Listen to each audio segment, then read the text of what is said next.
Hammaga assalomu alaykum. Bugun sizlar bilan 10-darsimiz. Bugun ko'radigan metodimiz mastrang metodi bo'ladi.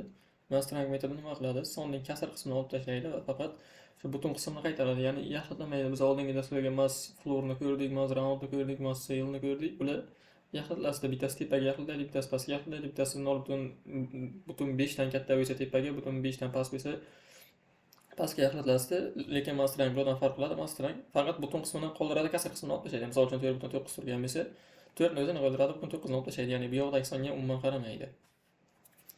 Kodni kopiya qilib olamiz va bu yerga tashlayman.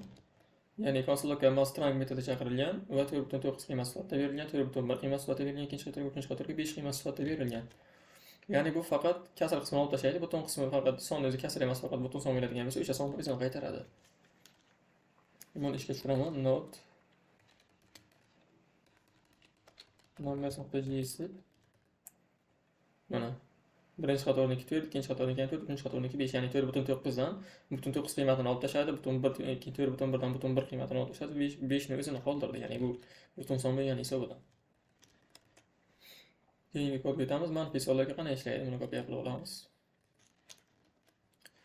Mastrang metodi chaqirilgan va -4,9 berib yuborilgan. Bu yerdan ham butun 9 ni olib tashlaydi, bunisidan ham 4,1 berilgan, 1 ni olib tashlaydi, ya'ni -4 ni o'zi qoladi. Na tepaga, na pastga yaxlitlamaydi, prosta butun qismini shunchaki olib tashlaydi. Va keyingisi stringdagi son bo'lsa, buni kommentariya qilaman. Mastrang metodi ham shu paytgacha ko'rgan metodlarimiz kabi string ichida qiymat berib son beradigan bo'lsak, shu narsani numberga aylantiradi.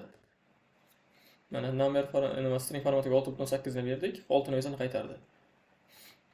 Ya'ni bu string bo'lgani bilan JavaScript buni o'zini numberga aylantirib biladi bu stringni. Shuning uchun ham mastrang metodi ishladi.